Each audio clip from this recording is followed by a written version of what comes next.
চলেন আজকে আপনাদের নিয়ে যাব আমার মা কোথায় কাজ করে সেইখানে। হ্যালো এভরিওয়ান, আপনারা সবাই কেমন আছেন? আশা করি অনেক অনেক ভালো আছেন। আমার গলার অবস্থা খুবই বেহাল, দেখতেই পাচ্ছেন বা শুনতেই পাচ্ছেন যে আমার কথা বলতে খুব কষ্ট হচ্ছে, মানে আমার কণ্ঠস্বর খুব খারাপ। তো আর কি করার, এই ভাঙ্গা কণ্ঠস্বরে এখন কিছুদিন যাবত আপনাদের শুনতে হবে। চলেন এখন ভিডিওর মূল আকর্ষণে যাই। এই বাউন্ডারির ভিতরেই মূলত আমার মা কাজ করে থাকেন, আর এটাকে বলে থাকি আমরা ফাদার বাড়ি। এখানে ছোটখাটো একটা ছেলেদের হোস্টেলও আছে। এখানে স্বল্প পরিসরে কিছু সংখ্যক ছেলেরা এখানে থাকে, পড়াশোনা করে। এখানে একজন ফাদারও থাকেন, তিনি হচ্ছেন বিদেশি। তিনি চমৎকার বাংলায় কথাও বলতে পারেন, এটা কিন্তু সবচেয়ে অবাককর বিষয়।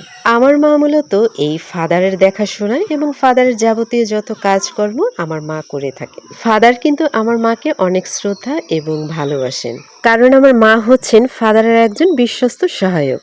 আমি আর আমার ছোট বোন মূলত মার সাথে আজকে ওইখানে গিয়েছিলাম। শুধু আমরা নয়, দেখেন আমাদের সাথে দুই বিচ্ছু বাহিনীও সঙ্গে গিয়েছিল। এই বাউন্ডারির ভিতরে অসংখ্য ফল ফলাদির গাছ আছে, আম গাছ, জাম গাছ, জাম্বুরা গাছ, কাঁঠাল গাছ, আরো কত ধরনের গাছ যে এর ভিতরে আছে তার কোনো হিসাব নাই। আর প্রত্যেকটা গাছে যে এত ফল ধরেছে তারও কোনো হিসাব নাই। এই দেখেন ফলগুলো অজস্রভাবে সেই গাছের তলায় পড়ে আছে। ওই যে দেখেন আমের গোড়ার কাছে সে এক গোছা আম সে মা গুছিয়ে রেখেছিল। তারপরে দেখেন জাম্বুরাগুলো পড়ে একে সাদা সাদা হয়ে গেছে।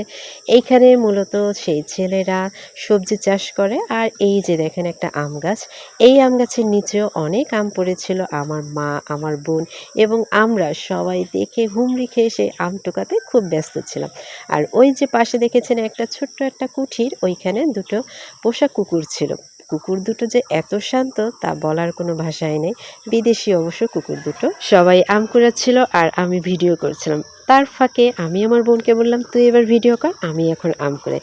দেখেন আমিও সেই আম কুড়াতে লেগে পড়লাম। আর কতই না আম কুড়াচ্ছিলাম, অনেক এনজয় করছিলাম, অনেক মজা করছিলাম। আর আমাদের ছেলেদের আনন্দতে কোনো সীমাই ছিল না। আর ওরা দুই ভাইও মিলে অনেক আম কুড়াচ্ছিল, এত আম কুড়াচ্ছিল। আমি বললাম যে তোমরা আমও কুড়াও, সাথে সাথে একটু খাও।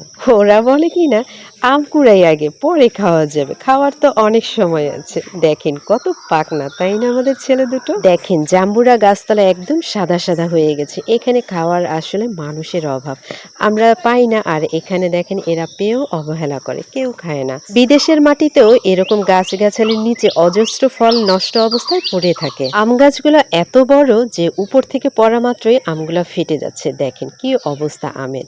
এইভাবেই আমগুলো আরো অপচয় এবং নষ্ট হয়ে পড়ে থাকে। তো আজকে এখানে আপনাদের থেকে বিদায় নিচ্ছি। আমার ভিডিওটি আপনাদের কেমন লেগেছে তা কিন্তু অবশ্যই কমেন্টসে জানাতে ভুলবেন না। নেক্সট ভিডিও পর্যন্ত আপনারা সকলে ভালো থাকুন, সুস্থ থাকুন, এই কামনা করি। Bye bye.